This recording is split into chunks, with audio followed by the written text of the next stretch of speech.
tey nag dañu fas yéene woon. waaw gars yi ci ndigalu président Abdoulaye Wade bi passé xam ngeen ne mën nañu wax ne effectivement ce sont des élus ndax démb ci guddi conseil constitutionnel bi ci boppam publier résultat yi jël décision loolu mooy marqué effectivement 13e législature bi jeex na 14e législature bi mooy dugg kon nag député yi mën nañ leen wooye honorable di wax rek ne am nañu ay collègues députés yoo xam ne bëggoon nañu teew mais mënuñu ñoo teew ndax évidemment suñu collègue bu diaspora muy Europe du centre France ak Europe du sud ñooñu nee nañu dañoo am ay xat-xat ak avion yeeg yooyu moo tax mënuñu ñoo yegg si fii soxna Astou Mbacké ak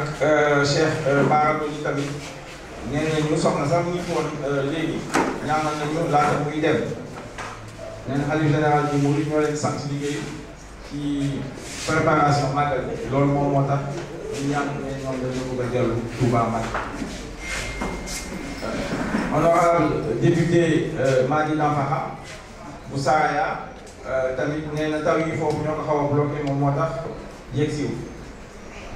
Alassane Ndoye bu Thiès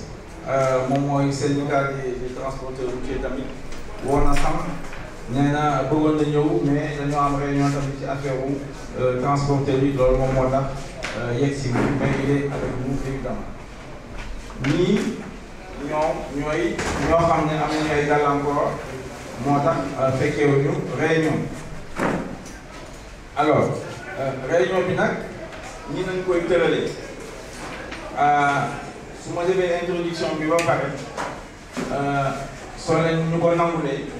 am nañu benn déclaration bu gàtt boo xam ne président Abdoulaye Wade moo ñu ko inspiré équipe bu Mamadou Lamine Thiam ak président commission communication bi ñu liggéey ci ñu bëggoon jox ko Serigne Abo muy l'honorable député Serigne Abo de Dakar mu liral ñu ko bu boobaa en ce moment là ñu mën a libérer presse bi su demee ñu mën toog entre ñun continuer suñu waxtaan. tey nag moom dañu bëggoon d'abord féliciter tous ceux qui sont élus vraiment ndokkale suñu élus yëpp remercier leen tamit ci seen engagement remercier leen tamit ci seen détermination ba tax tey ñoom ñu nekk dëkk su leen remercier féliciter leen évidemment il faut que ñu remercier féliciter également tous les responsables de Wallu Sénégal ci composante yëpp muy PDS muy nekkal fi askan wi ñëpp ñoo ci jàpp dans les comités électoraux départementaux jàpp ci liggéey bi vraiment xar seen tànk tubéy ba yàlla def lu muy def moom mooy jox ñu député jox ñu victoire parce que victoire la ñu am tey ci intercoalition Yewwi Wallu di donc remercier également au passage waa intercoalition bi yëpp parce que loolu moo waral évidemment mooy victoire bi tey am nañu au moins 80 députés à l'Assemblée nationale loolu intercoalition bi moom moo tax mu am di remercier également et surtout les leaders et les dirigeants de la grande coalition Wallu Sénégal parce que ñoom depuis des mois te yëf yi yombuloo ñoo doon liggéey pour taxawal coalition Wallu Sénégal ci boppam déjà yombul parce que coalition bi fa mu jógee tout à l'heure suñu toogee en conclave danañ ci waxtaan depuis les locales ak yooyu yëpp luñ ci liggéey yombuloon yàlla dimbali ñu bañ dem ba taxawal la coalition Wallu Sénégal loolu bu mu amee tamit naka la ñu def ba tëral intercoalition Yewwi Wallu yombuloon tamit c'était pas facile ñu ci dellu si waat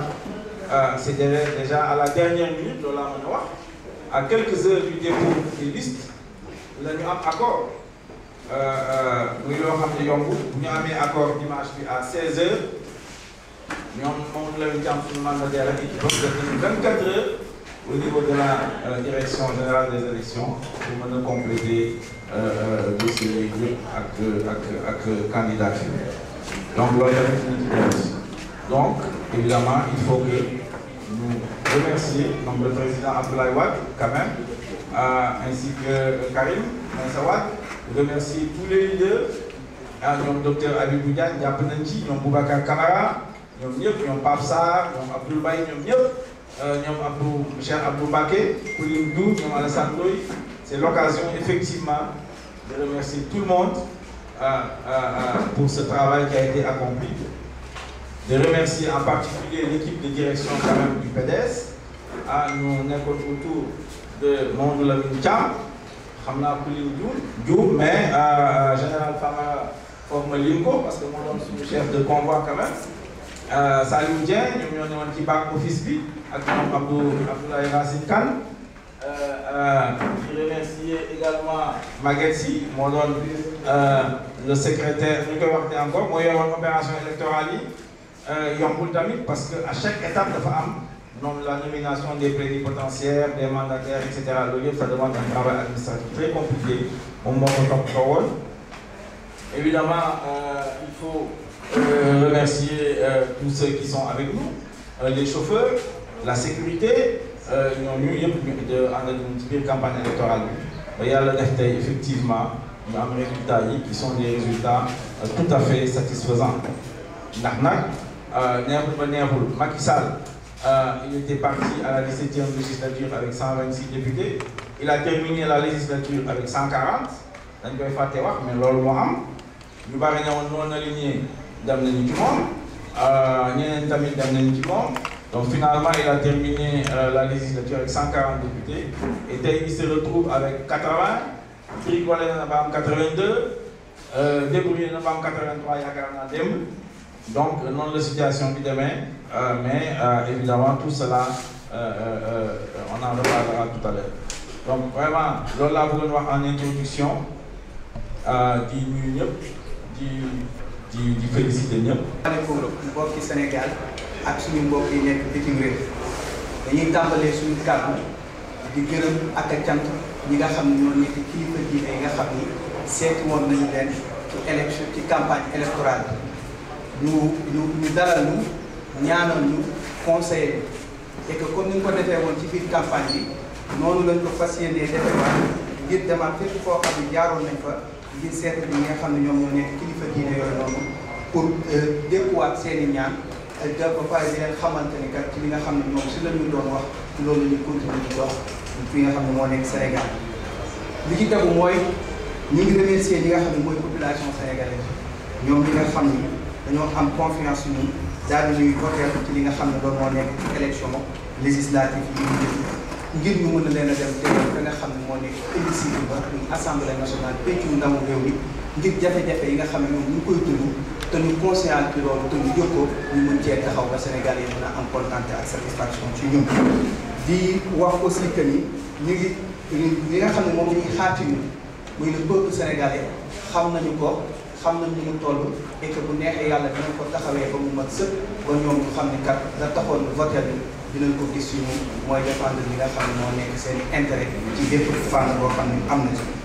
et di wax aussi que ni ñu ngi remercier ki nga xam ni moo nekk le président Abdoulaye Wade di ko beral cant ak ngërëm ndax ci lii ñuy dox ci loolu la ñu tàggat ci loolu la ñu yar te ci loolu la ñu sant pour ñu jaar ci ba mën a am li nga xam ne mooy démocratie mën a sax ci biir réew mi et que li nga xam ne mooy askan wi mën a mooy li nga xam ne moo nekk seen bopp ñu ngi koy nuyu di ko tatagal bu baax a baax a baax mais aussi di xamal que ni lépp loo xam ni dañu koy def te ñu fas yéene koo taxawee fële ca assemblée nationale lépp day delluwaat ci askan wi et que lépp day nekk loo xam ne moom la askan wi di xaar ci ñun ñu ngi gërëm ñëpp di sant aussi ñi nga xam ne mooy les leaders de la grande coalition wàllu Sénégal ak ñi nga xam ne voté nañ leen ñëpp di sant aussi leaders yi nga xam ne ñoom ñoo nekk ci intercoalition wàllu Sénégal ak Yewwi Askan Wi ñi ñaan yi nga xam ne moom la Sénégalais yi di xaar ci ñun te bëgg ko ci ñun ba voté ñu mën a taxawaay boobu ci pencu ndaw réew ñu ngi leen di gërëm di leen sant bu baax a baax.